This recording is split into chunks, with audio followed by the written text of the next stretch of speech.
Hello everyone, आप सभी को हमारे चैनल द डिवाइन संसार की तरफ से मोहिनी एकादशी की हार्दिक शुभकामनाएं। आज हम बताएंगे मोहिनी एकादशी की पौराणिक कथा के बारे में, जिससे सुनने या पढ़ने मात्र से मिलता है सौभाग्य और धन का आशीर्वाद। तो अगर आपको यह वीडियो पसंद आई हो तो वीडियो को लाइक, शेयर और कमेंट करके ज़रूर बताएं।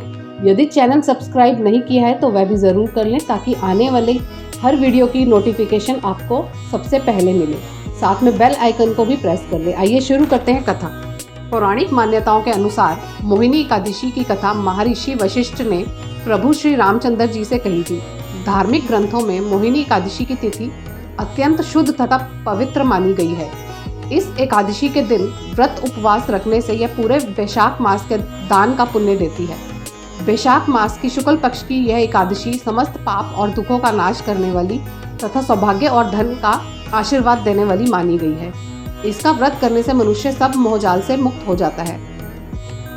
मोहिनी एकादशी व्रत की कथा के अनुसार सरस्वती नदी के तट पर भद्रावती नाम की एक नगरी में धूतिमान नामक चंद्रवंशी राजा राज करता था।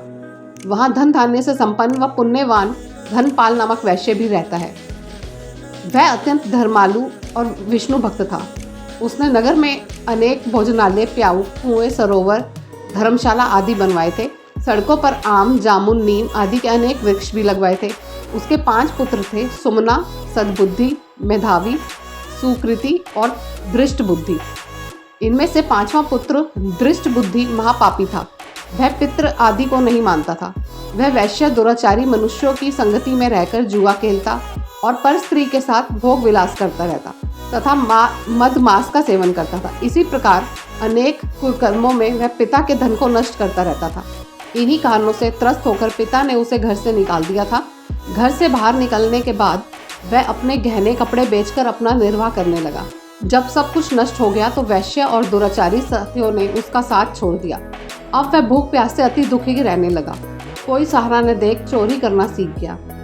एक बार वह पकड़ा गया तो वैश्य का पुत्र जानकर चेतावनी देकर छोड़ दिया गया, मगर दूसरी बार फिर पकड़ में आ गया। इस बार उसे कारागार में डाल दिया गया। कारागार में उसे अत्यंत दुख दिए गए। बाद में राजा ने उसे नगरी से निकाल जाने को कहा। वह नगरी से निकल वन में चला गया। वहां वन्य पशु पक्षियों को मारकर खाने लगा। कुछ समय पश्चात वह बहेलिया बन गया और धनुष बाण लेकर पशु पक्षियों को मार मार कर खाने लगा। एक दिन भूख प्यास से व्यथित होकर वह खाने की तलाश में घूमता हुआ कौंडिन्य ऋषि के आश्रम में पहुंच गया। उस समय वैशाख मास था और ऋषि गंगा स्नान कर रहे थे। उनके भीगे वस्त्रों से छींटे उस पर पड़ने से उसे कुछ सद्बुद्धि प्राप्त हुई। वह कौंडिन्य मुनि से हाथ जोड़कर कहने लगा कि हे मुने, मैंने जीवन में बहुत पाप किए हैं। आप इन पापों से छूटने का कोई साधारण बिना धन का उपाय बताइए। उसके दीन वचन सुनकर मुनि ने प्रसन्न होकर कहा कि तुम वैशाख शुक्ल की मोहिनी नामक एकादशी का व्रत करो, इससे समस्त पाप नष्ट हो जाएंगे। मुनि के वचन सुनकर वह अत्यंत प्रसन्न हुआ और उनके द्वारा बताई गई विधि के अनुसार व्रत किया। इस व्रत के प्रभाव से उसके सब पाप नष्ट हो गए और अंत में वह गरुड़ पर बैठकर विष्णु लोक को गया।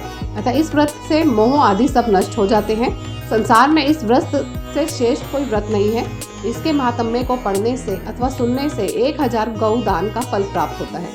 इस एकादशी की कथा वैशाख मास के दान का पुण्य देने में सक्षम है। अतः हर मनुष्य को यह व्रत अवश्य रखना चाहिए तथा कथा पढ़नी चाहिए। आज के लिए इतना ही। कथा समाप्त। धन्यवाद।